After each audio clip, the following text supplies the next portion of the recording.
ज्योतिष और जीवन में आपका स्वागत है।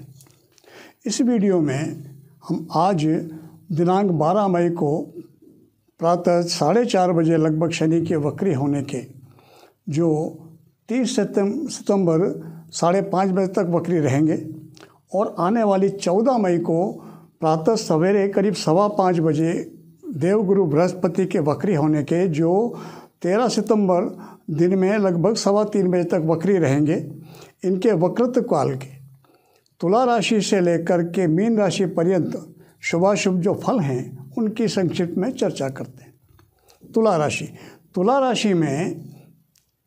राशि वालों को ये वक्रत्व काल बहुत शुभ फलदायी रहने वाला है।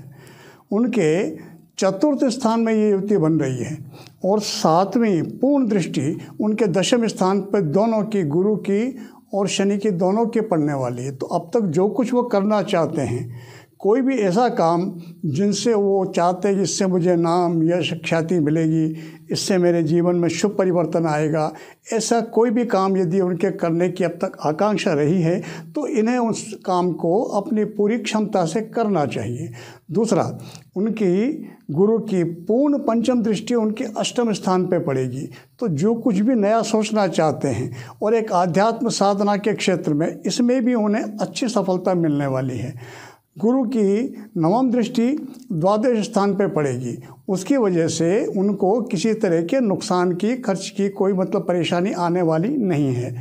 तीसरी दृष्टि शनि की उनकी छठे स्थान पर पड़ेगी। जो रोग, ऋण, शत्रु, किसी भी तरह के इस तरह की बाधाएं, अड़चन अगर अब तक महसूस की होंगी, उनसे इनको इस समय में निजात मिलने वाली है। सबसे बढ़िया प्रभाव पड़ने वाला है लग्न पर, स्वयं की राशि पर, तुला राशि पर शनि की उच्च की दृष्टि का। इससे उनको मान सम्मान, यश, कीर्ति इस समय में यथेष्ट मिलने वाली है। इस समय का लाभ उठा करके उन्हें अपनी पूरी ऊर्जा, पूरी क्षमता से काम करना चाहिए। गुरु की और शनि की दोनों की कृपा से उनका ये समय बहुत अच्छा रहने वाला है। वृश्चिक लग्न में ये युति तीसरे स्थान में बनने वाली, जो पराक्रम के स्थान। वैसे भी शनि पराक्रम का कारक, स्वग्रही और साथ में गुरु का संयोग। अब तक जो कुछ करना चाहते थे वो सामने आने लगेगा उनके, और उन्हें पूरे प्रयास से करना चाहिए। पूर्ण सप्तम दृष्टि दोनों ग्रहों की उनकी भाग्य स्थान पर पड़ेगी। भाग्य स्थान पर पड़ने से पूर्व में किए हुए कर्म, जो शुभ कर्म हैं, वो अभी जागृत होंगे और उनकी वजह से शुभत्व सामने आने लगेगा। और शनि की पूर्ण तीसरी दृष्टि पंचम स्थान पर पड़ेगी तो ज्ञान, विवेक उसमें गहराई देगा। और गुरु की नवम दृष्टि पड़ेगी लाभ स्थान पर, तो ये समय लाभदायी भी रहने वाला है। शनि की उच्च की दृष्टि पड़ेगी उनके 12वें स्थान पर, व्यय स्थान पर। उस कारण थोड़ा सा उनका खर्च बढ़ा हुआ रहेगा और आर्थिक मामलों में सतर्कता वृश्चिक राशि वालों को इस वक्रत्व काल में, वृश्चिक राशि और वृश्चिक लग्न वालों को बरतनी चाहिए। धनु लग्न वालों को ये युति दूसरे स्थान में पड़ेगी। गुरु की पंचम दृष्टि पड़ रही छठे स्थान पर, सप्तम दृष्टि अष्टम स्थान पर और नवम दृष्टि पड़ रही 10वें स्थान पर। शनि की तीसरी दृष्टि उनके चौथे स्थान पर, शनि की सप्तम दृष्टि अष्टम स्थान पर और शनि की दशम दृष्टि पड़ेगी लाभ स्थान पर। धनु राशि वालों को यह समय थोड़ा सतर्कतापूर्वक निकालना चाहिए। आर्थिक मामलों में उन्हें बहुत सतर्कता रखनी चाहिए, चाहे आय का मामला हो या जमा पूंजी के, उसके रखरखाव का, उससे कहीं भी इन्वेस्टमेंट करने का, इसमें उनको थोड़ी सी सतर्कता इसमें बरतनी चाहिए। पारिवारिक मामलों में किसी भी तरह का, वो चाहे जमीन जायदाद या कोई भी मतभेद किसी भी तरह के पारिवारिक सदस्यों में रहा है, तो इस समय में उनको थोड़ा सा विवेकपूर्ण ध्यान रख करके सामंजस्यपूर्ण उसका निकाल लगा लेना चाहिए। अष्टम स्थान पर दृष्टि पड़ने के कारण वाहन आदि से उनको थोड़ा सावधानी रखना चाहिए, बचना चाहिए, कोशिश करना चाहिए किसी तरह की चोट चपाट वगैरह नहीं लगे। मकर राशि, मकर लग्न वालों को ये वक्रत्व काल सबसे अच्छा रहने वाला है। उनके लग्न में ही ये युति बनने वाली है। पूर्ण सप्तम दृष्टि दोनों ग्रहों की सप्तम स्थान, जहाँ से भागीदार का, पति या पत्नी का विचार किया जाता है, उनसे बहुत अच्छा सामंजस्य रहने वाला है। पूर्ण पंचम दृष्टि पड़ने वाली है पंचम त्रिकोण पर, पूर्ण नवम दृष्टि पड़ने वाली भाग्य स्थान नवम त्रिकोण पर। ये सबसे अच्छी स्थिति वक्रत्व काल की रहेगी मकर लग्न और मकर राशि वालों को। इसका लाभ लेना चाहिए। जो कुछ करना चाहते हैं उसको, अपनी योजनाओं को इन्हें पूरे क्षमता से इम्प्लीमेंट करना चाहिए, क्योंकि पूर्ण शनि की दशम दृष्टि, लग्नेश की दशम दृष्टि दशम स्थान पर उच्च की पड़ने वाली। उन्हें अपने कार्य क्षेत्र में उच्च का सम्मान, उच्च की प्रगति मिलने की संभावना इस वक्रत्व काल में मिलने वाली है। हम अगली राशि की बात करें, कुंभ लग्न या कुंभ राशि, उनको ये युति पड़ेगी 12वें स्थान पर। 12वें स्थान पर पड़ने के कारण, चूँकि गुरु एक तो लाभ का स्वामी और एक धन भाव का स्वामी, फिर वो व्यय स्थान में कुंभ लग्न या कुंभ राशि से 12वें स्थान में होंगे। ठीक है, वो अलग बात है कि शनि भी साथ में है तो उनका नीचत्व भंग है, फिर भी आय और जमा पूंजी, इन दोनों मामलों में, आर्थिक मामलों में कुंभ लग्न वालों को बहुत सतर्क और सावधान रहना चाहिए। दोनों ग्रहों की पूर्ण दृष्टि सप्तम पड़ेगी 6ठे स्थान पर, जो रोग की, ऋण की, शत्रु की है। उन्हें अपने स्वास्थ्य के प्रति काफ़ी समय में, इस समय अवधि में जागृत रहना चाहिए। चिकित्सक से सलाह लें। जो चीज़ें खान पान की नुकसान पहुंचाती हैं उनको खाने से बचें। नियम से प्राणायाम, योगाभ्यास, घूमना, कसरत वगैरह इसका नियम बनाएं तो वो स्वास्थ्य संबंधी समस्याओं से बचे रहेंगे। गुरु की पूर्ण दृष्टि उनकी अष्टम स्थान पर पड़ती है, वो उस चीज़ का आयु वगैरह उस मामले में शुभ फलदायी रहेगी, लेकिन रोग से बचना भी तो महत्वपूर्ण है। तो सामान्य सी सावधानी हमको रोगों से भी बचाए रखेगी। गुरु की पूर्ण पंचम दृष्टि चतुर्थ स्थान पर पड़ेगी। पारिवारिक मामलों में सामंजस्य, उत्तम स्थिति रहेगी। और शनि की पूर्ण उच्च की दृष्टि भाग्य स्थान पर पड़ेगी।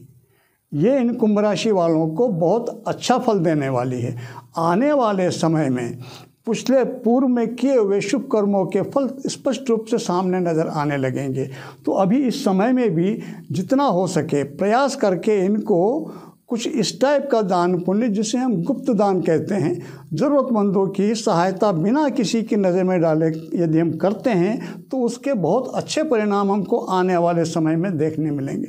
कुंभ राशि वालों को आर्थिक नुकसान की जो संभावना है, ये धनेश गुरु और लाभेश गुरु के 12वें स्थान में व्यय में होने के कारण जो बनते हैं, उससे बचने के लिए गुरुवार का व्रत है, देव गुरु बृहस्पति के मंत्र का जप है या गुरु के दान है, इस टाइप का रूटीन रखने से उससे बहुत कुछ बचाव हो जाएगा।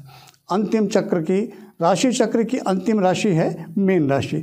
मीन राशि में ये युति उनके मीन राशि वालों को लाभ स्थान में बनेगी। लाभ स्थान में पड़ के शनि की पूर्ण दृष्टि तीसरी लग्न राशि पर, मीन लग्न पर पड़ेगी। और सप्तम दृष्टि गुरु की, शनि की, दोनों की उनकी पड़ेगी पंचम स्थान है, जो संतान का स्थान, जो बुद्धि विवेक का स्थान। ये इन मामलों में उनको बहुत अच्छे परिणाम मिलने वाले हैं। गुरु की नवम दृष्टि पड़ेगी सप्तम स्थान से, जहाँ से भागीदार, जहाँ से पति या पत्नी का विचार किया जाता है, इस स्थान में बहुत अच्छी शुभ फलदायी देने वाली है। शनि की पूर्ण दृष्टि दशम दृष्टि उच्च की, वो पड़ने वाली अष्टम स्थान में। तो जो भी कुछ जानना चाहते हैं, कुछ नया करना चाहते हैं, कुछ इन्वेंशन या साधना के क्षेत्र में, इस समय में उनको इस क्षेत्र में अवश्य प्रयास करने चाहिए। बहुत ही पॉजिटिव और बहुत ही सार्थक परिणाम आएंगे।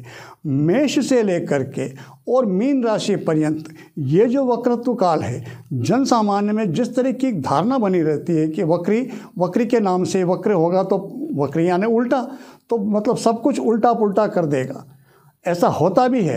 लेकिन इस समय जो ये वक्रत्व काल ये चला है दोनों का, ये एक ही राशि में, गुरु और शनि जब दोनों एक ही राशि में चलते हैं, गुरु अपनी राशि में और साथ में शनि हो, या फिर शनि अपनी राशि में हो और गुरु साथ में हो, वो काल चाहे वो मार्गी हो या वो वक्री हो, ये ट्रांजिट बहुत ही अच्छा फलदायी रहता है। अभी तक का समय एक वैश्विक महामारी चली, इसने बहुत कुछ, क्योंकि ये मेदिनी ज्योतिष का क्षेत्र है, उसने बहुत कुछ स्थिति विपरीत कर दी।